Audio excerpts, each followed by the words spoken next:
लकड़ी बेचने वाला रामू। एक छोटे से गांव में रामू नाम का एक ईमानदार और मेहनती व्यक्ति रहता था। रामू बेहद गरीब दिन रात मेहनत करके अपना और अपने परिवार का पेट पालता था। उसके परिवार में उसकी पत्नी और 2 छोटे बच्चे थे। रामू की आजीविका का साधन था जंगल से लकड़ियां काटना और उन्हें बेचकर जो पैसे मिलते उससे घर का गुजारा करना। रामू हर सुबह सूरज उगने से पहले उठ जाता और जंगल की ओर चला जाता। उसके पास एक पुराना सा कुल्हाड़ा था जिसे उसने कई साल पहले खरीदा था। उसी कुल्हाड़े के सहारे वह सूखी लकड़ियां काटता और उन्हें अपने सिर पर लादकर गांव के बाजार में बेचता था। लकड़ियों की बिक्री से जो थोड़ा बहुत पैसा मिलता उससे मुश्किल से घर का खर्च चलता। रामू के बच्चों की आंखों में हमेशा नई किताबों और अच्छे कपड़ों की चाहत रहती थी, लेकिन रामू की गरीबी उन्हें ये सब देने में असमर्थ थी।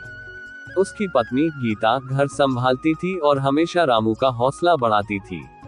वह कहती, रामू मेहनत करो, भगवान हमारे अच्छे दिन भी लाएंगे। एक दिन रामू जब जंगल में लकड़ियां काट रहा था तभी अचानक घने बादल छा गए और तेज बारिश होने लगी। रामू को लकड़ियां काटनी रोकनी पड़ी और वह बारिश से बचने के लिए एक बड़े पेड़ के नीचे छिप गया।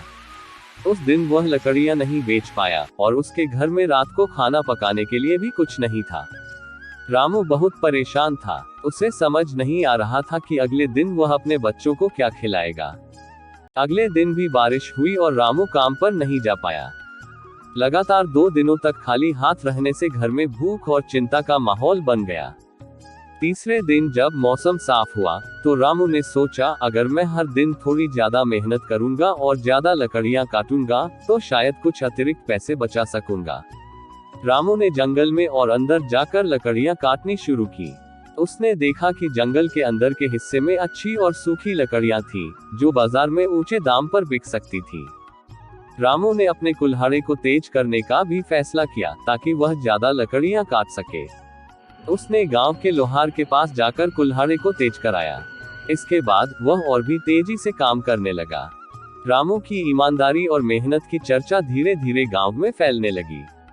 एक दिन एक अमीर व्यापारी बाजार में आया और रामू से कहा, रामू मुझे बड़ी मात्रा में लकड़ियां चाहिए। अगर तुम मुझे समय पर लकड़ियां लद दोगे तो मैं तुम्हें अच्छा पैसा दूंगा। रामू के लिए ये सुनहरा मौका था। उसने सोचा कि अगर वह व्यापारी को लकड़ियां बेच देगा तो उसकी आमदनी बढ़ जाएगी। लेकिन उसके पास इतनी लकड़ियां नहीं थी कि वह व्यापारी की मांग पूरी कर सके। रामू ने सोचा कि उसे अपने काम को और बढ़ाने के लिए कुछ मदद लेनी होगी। उसने अपने दोस्त मोहन से उधार पैसे मांगे और उन पैसों से एक बैलगाड़ी खरीदी। अब रामू ज्यादा लकड़ियां बाजार तक ले जा सकता था। वह दिन रात मेहनत करने लगा और व्यापारी को समय पर लकड़ियां पहुंचाने लगा। धीरे धीरे रामू की आमदनी बढ़ने लगी। उसने अपने बच्चों को नई किताबें और कपड़े खरीद कर दिए। उसके घर में अब खुशी लौट आई थी। एक दिन रामू लकड़ियों का बड़ा गट्ठर लेकर बाजार जा रहा था। रास्ते में उसे एक बूढ़ा आदमी मिला जो ठंड से कांप रहा था। उसके पास पहनने के लिए कपड़े भी नहीं थे। रामू ने देखा कि बूढ़े आदमी के पास जलाने के लिए लकड़ियां भी नहीं थी। रामू ने अपनी बैलगाड़ी रोकी और बूढ़े से कहा, बाबा आप इन लकड़ियों को ले लीजिए और आग जला लीजिए। ठंड में ऐसे रहना खतरनाक है। बूढ़ा व्यक्ति बहुत खुश हुआ और रामू को आशीर्वाद दिया।